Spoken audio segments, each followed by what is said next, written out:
What is up, everybody? Mr. Purse here. Welcome to Unit 4.4. We're talking imperialism in China. Just a little refresher for like the 50th time. In case you don't know, imperialism is caused by nationalism, economic motivations, religion, and social Darwinism. And imperialism is all about these industrialized countries trying to go out and conquer different places around the world. It's happening in the mid to late 1800s.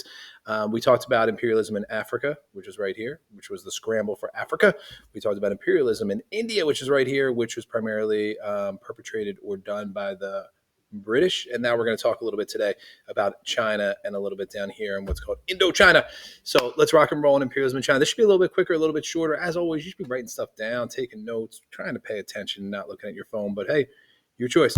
So here's the deal. So leading up into China, where we are at this point, getting into imperialism, there's a couple problems in China in the 1800s. All right. And we're leading up to World War I here in the 1900s. It's kind of what we're getting to. But in terms of in China at this time, there's opium being sold. And I mentioned this in class, but in case you weren't there, in case you missed this part, opium is a drug, and opium is the root of opiates, which are now mainly synthetically made, but it is the root of heroin. It's the root of many painkillers that are prescribed or were prescribed a lot by doctors over the past 20 or 30 years. And opium is a highly addictive drug.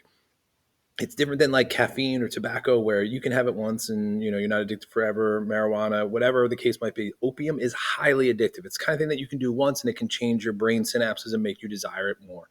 It is if you are trying to sell something and you're trying to profit off something, it is great to profit off of something that people feel like they need and they can't live without. For example, cell phone companies. Cell phones are an amazing thing today, and people are addicted to them, like many of you are when I walk into class every single day. In this case, we're talking about opium, and opium is coming from India, which the British have colonized. So we have India over here, boom, boom, boom. I'll come back over here. Look at this. India's right here. The British have colonized it, and the British find that this drug called opium that they can sell to other places and then get them addicted. So Britain is selling their opium that they're taking from India, which is a natural resource, and they are selling it to the Chinese. And they find that the Chinese are very addicted to it. They quickly get them hooked on this drug.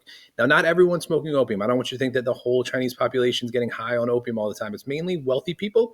It's mainly people who work for the government, which is a very bad thing for the government. And the government, the emperor at the time, realizes very quickly, oh, shoot, this is bad. I got to ban the opium. So the emperor bans opium.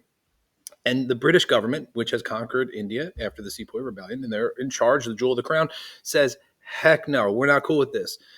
You cannot ban opium in China. We want to keep selling opium in China because we're making so much money off it. And if you look here at this little chart, this is the number of chests of opium that were sold into China, imported into China over time. And you can see this huge jump, and each of these are 140 pounds, which is a lot. So the Chinese government, which is called the Qing Empire, they ban opium, and the British declare war. And as a result, the British go to war against the Chinese government, and they fight a war. China is not industrialized. Britain is industrialized. They have bigger weapons because they are industrialized, bigger guns, bigger cannons, bigger ships, all that stuff. And they relatively easily, defeat the Chinese. And as a result, they're going to force the Chinese into a treaty. And the treaty is called Nanjing. And it's called the Treaty of Nanjing because Nanjing is the capital city of China at the time. This is Beijing, the current capital city. It was down here. They forced them to sign this treaty. And this Treaty of Nanjing basically splits China up into spheres of influence. This is a big, Regents question, Regents type phrase that I'm going to point out to you. They're going to split them up into what's called spheres of influence. It basically just means splitting them up into different sections for different European countries to take over. So similar to what we did in Africa with the scramble for Africa and let's split up this country, they do it in China as well, where each area of China is kind of indirectly controlled by a European government. By indirectly, I mean they're not coming in and conquering them like they are India. They're not forcing a new government on them. They're allowing the government to rule, but like each area has its own little control over a region. Think of it like warlords, or like if you've ever seen any movies on like drug dealers having certain control over certain blocks or areas. That's kind of what's going on here, where the British have, for example, this green swath all along the Yangtze River, and so they're along this area and they have this whole control. Meanwhile, you have, for example, I don't know, let's say the Germans have this area up here and they have control over it. So they're going to split it up. So they're opening China up to more trade.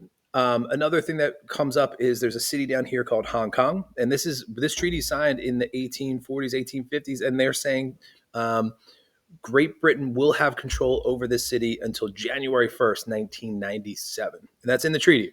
So this little city right here is going to be under British control until 1997. And God, when you know it, at midnight, January 1st, 1997, the British turn this over to China, this city over. So if you ever go to Hong Kong, it's much more European looking than the rest of China, which looks more in your traditional Chinese fashion.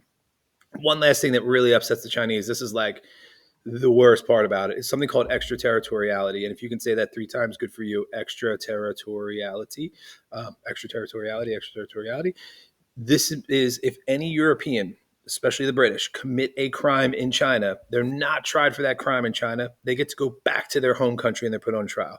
So, for example, if a British merchant kills someone in China, instead of being put on trial for murder in China and being tried by people who are Chinese, they get to go back to Britain and they're put on trial in Britain. And you can imagine what happens in most of these cases. These people are sent back to Britain and they're never really put on trial. So these 3 things are the Treaty of Nanjing. It is horrible for China. The Chinese people do not like this treaty. It is a lot of outrage in China over this because they're open now to all these different people. They lose this major area in this port of Hong Kong, and the people who are committing crimes aren't being put on trial. So all this is based on opium. So this is a war over drugs, and as a result, and promotion of drugs, not to try and get rid of drugs, and unless you're the Chinese. And as a result, this treaty breaks it up. With all of these Europeans flooding in, with the Chinese people losing their power, there is a resistance to this imperialism. We've talked about resistance multiple times. We talked about the Ethiopians in Africa. We talked about the Xhosa cattle killing, where the 2 girls or inspired people to kill the cattle. We talked about the sepoys in India rebelling over the cow and pig fat on the cartridges. This is another example of a group of people called the Boxers.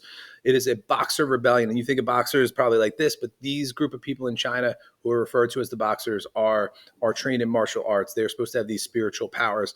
And they are a group of Chinese who rise up together in an attempt to get rid and to kick out all of the Westerners. When I say Westerners, I mean all the Europeans, the Americans who are there, anybody.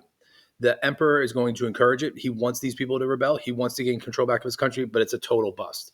They try as hard as they can, but the Europeans send in soldiers, and you can see all these different soldiers from all these. These are all soldiers from different countries, including India here, Japan here. We have the Germans here. They all kind of unite together, all these different countries, to stop this rebellion so they can continue trading, and that economic piece, the E of nerds or nationalism, economic, religion, and social Darwinism, is going to be promoted here. So it is unsuccessful and it doesn't work. That's the China piece of all this. I just want to point out one other place because it's going to pop up as we get to the 20th century and post World War I and World War II. It's called Indochina. Indochina just refers to the area south of China here. It's really the main part is Vietnam, but it's also Laos and Cambodia, if you know any of these areas or countries. And the French are going to colonize this area south of China. It is hugely profitable for the French, like a lot of these colonies are. They're going to treat the people horribly, and there's going to be a rebellion that breaks out in the 50s and 60s after World War II, which we will get to, and it's going to lead to the Vietnam War, which we will get to. But I just wanted to point that out so we all have it. As always, you got any questions, you write it down, you let me know. I will happily answer them, or don't have any questions. That's okay too.